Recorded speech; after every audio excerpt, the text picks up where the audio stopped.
So Krishna is telling about that highest knowledge, knowing which everything is known, means knowing God, everything is known as God. Brahma Veda, Brahma Iva Bhavati. So this is very important. Third shloka he says, but the plight, though it is such a beautiful knowledge, knowing which you will be ever happy, never sad. Yet nobody wants this knowledge. Why? He says, Manushyanam sahastreshu kashchit yatati siddhaye yatataam avi siddhanam kashchit mam veti tatvataha. Out of thousands of people, few people walk on the spiritual path. No wonder there is only one student for Krishna. Because nobody wants to walk on the spiritual path. They don't realize its value and importance. And of those who walk on the spiritual path and attain some achievement, even they don't understand me completely, he says. Because God is something you cannot know Him by anything other than being Him. How do you know you are a boy? By being a boy. How do you know you are alive? By being alive. So by doing that, only you know that. Likewise, by being God alone, we can know God. So he says thousands of people are there, out of which a few people walk on the spiritual path. And of those people who walk on the spiritual path, who put efforts and attain some understanding, very, very few people, some one person truly comes to know about me. So you can imagine, if you are already walking on the spiritual path, you are better than thousands of those who are not walking. They are busy right now watching TV or reading something or roaming around or eating and sleeping and making merry. You are sitting here. So first step is taken care of. The second step is put enough efforts so that you realize God and you feel God in everything and everyone, within and without. And then you will know what God truly is. So anybody who develops selfless pure love without desires, without attachments, becomes that divine self which came as Rama, Krishna, Buddha, Jesus, name it. He also came as Sardi Baba, Satya Sai Baba. And if you become that divine self of pure love, you will also become God. That is our scripture. No other religion, no other scriptures of the world say you can become God. Only Sanatana Dharma says. Not become God, you are God, Sanatana Dharma says. Tattvam Asi, you are that. You feel you are something else, you are deluded. But you are that. You think you are a bangle and you are different from the chain and you are different from the ring. So bangle and chain and ring are all fighting. But the Jnani sees you are all gold. If I melt the bangle and the ring and chain, what remains? Tell me. Bangle will disappear, chain will disappear, ring will disappear. What will remain is gold. That is the idea of Satya Sai Baba. After you remove names and forms from Satya Sai, Shirdi Sai and all kinds of Sais, what remains is the Tattva. That is divinity, that is Supreme Brahman. That Brahman had decided to come taking a form and a name in a particular place. And the same Brahman is acting through all of us. Then why is it that I am sitting on the stage and you are sitting down and listening to me? Why? Because I have worked to develop that selfless love. You are still working. If you also develop that, you also become me. It doesn't matter where we sit then. That is the purpose, that is the journey. See, if Dhyana Vijnana Yoga is trying to make it simpler, we have even simpler definition of God. Selfless love. Yeah, now the definition of God Krishna is going to give is quite complicated.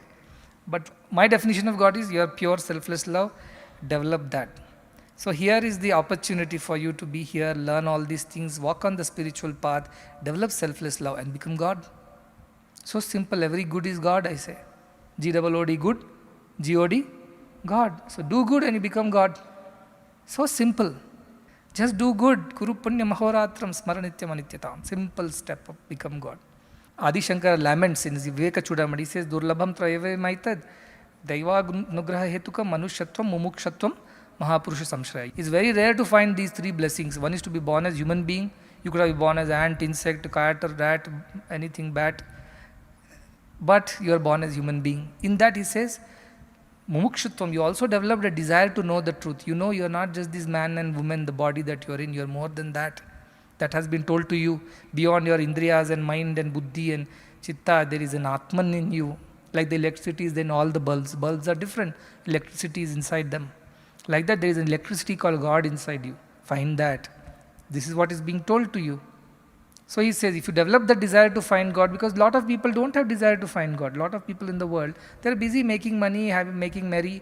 They have no time to think of God. So better than them, you say, Manushyanam Sahasresh, you are better of the lot.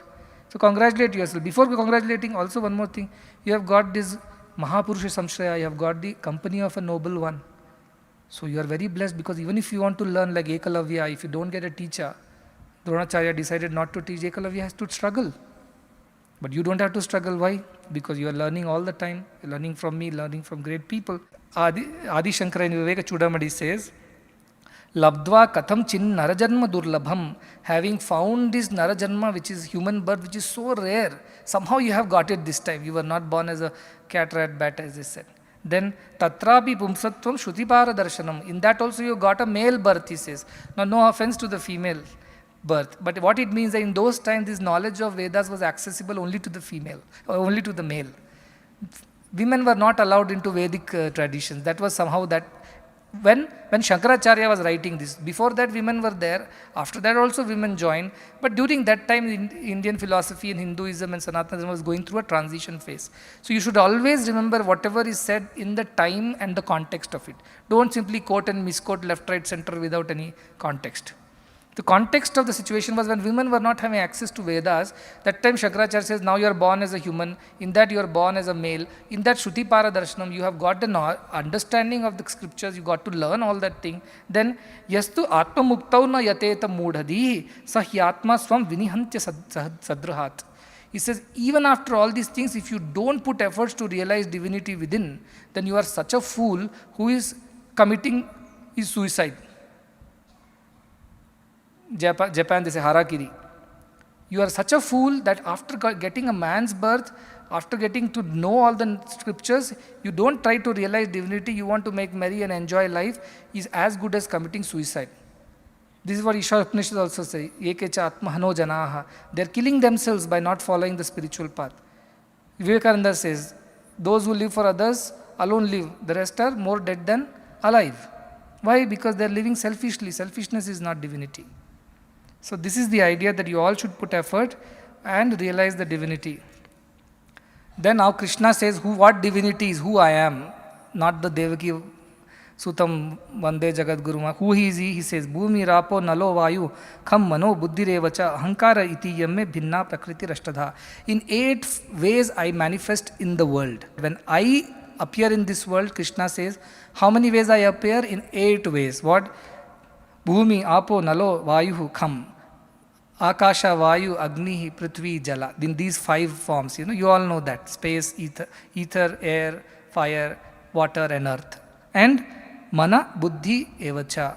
And the mind which contains all our thoughts, and Buddhi, the intelligence which discriminates the thoughts. And Ahankara, which identifies I am this boy, I am this girl, I am this man, I am this woman, I am teacher, I am a student. All this identification is Ahankara.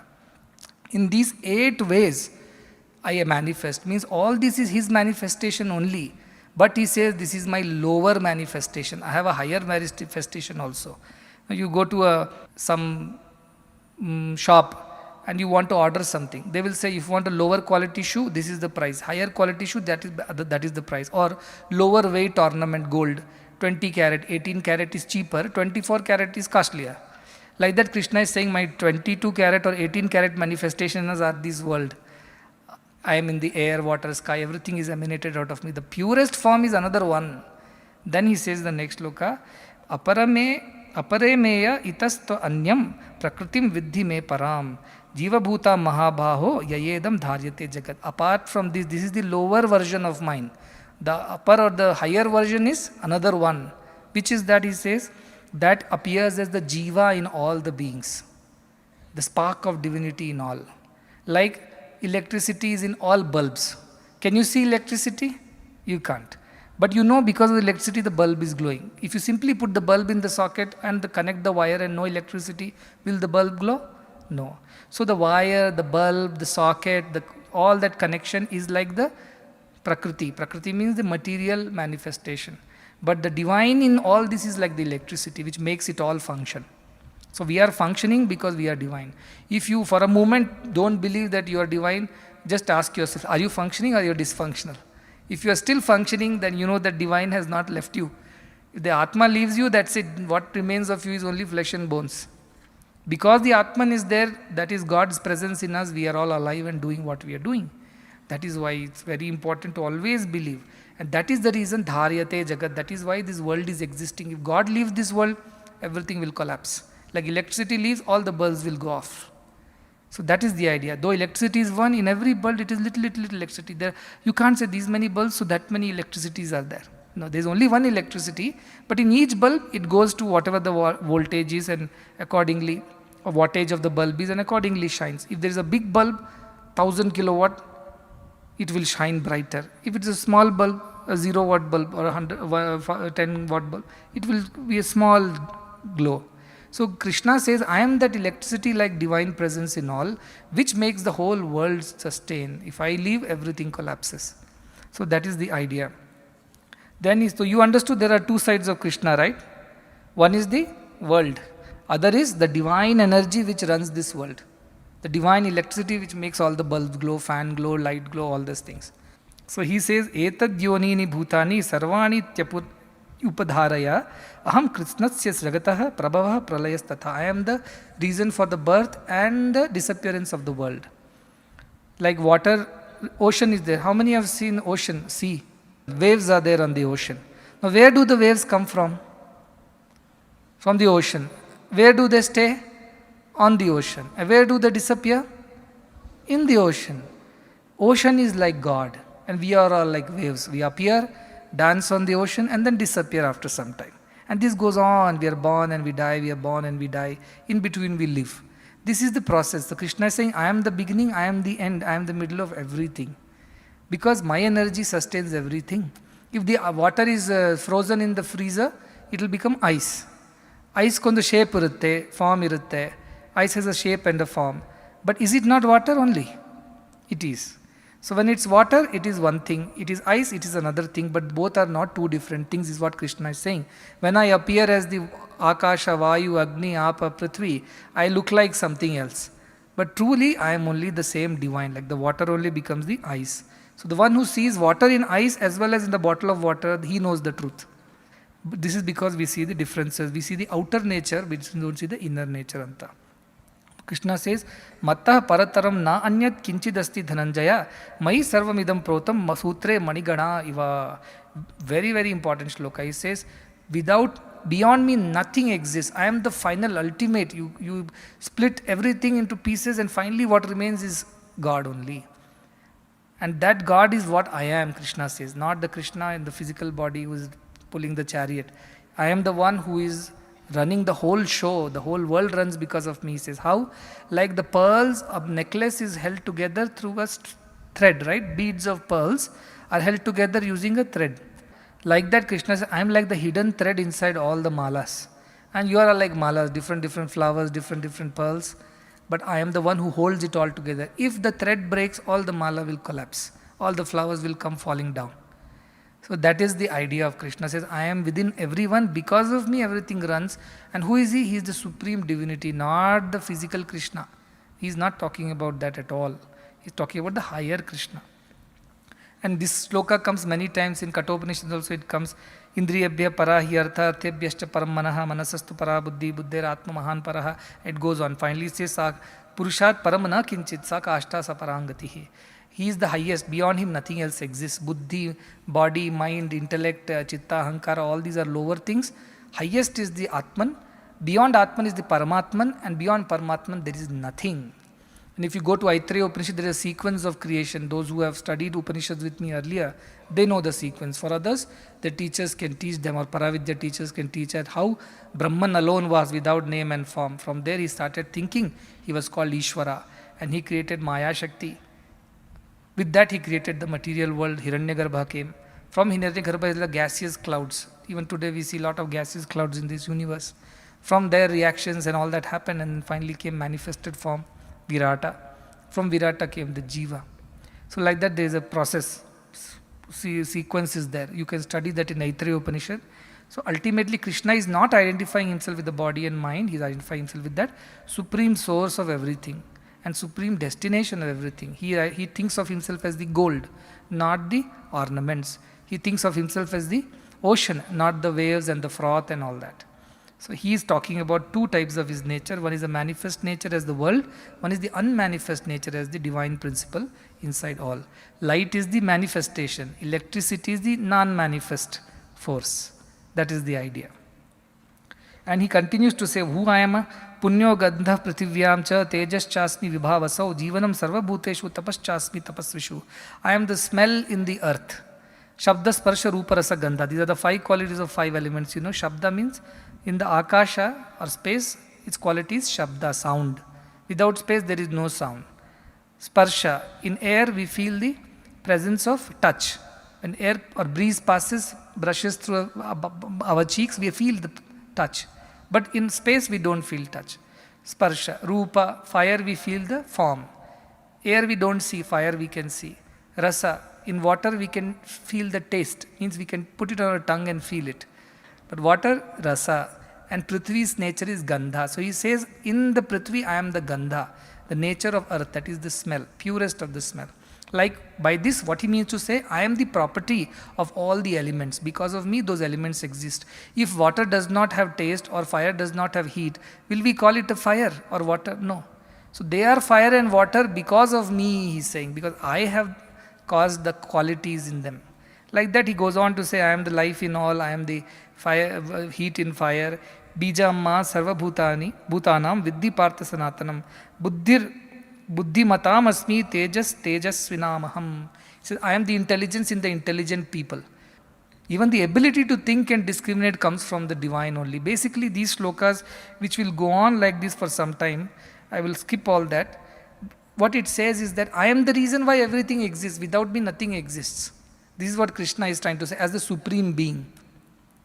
This shloka is important. Ye chaiva sattvika bhava rajastas tamasas chaye matta evedi tanvidhi natvaham teshu me te mayi. All these rajas, tamas and sattva guna. 3 gunas you are aware of. Rajas means activity. Sattva means purity, calmness. And tamas means, we all are aware, laziness. So all these 3 qualities are because of me, but I am beyond all these qualities. Like ring is because of gold.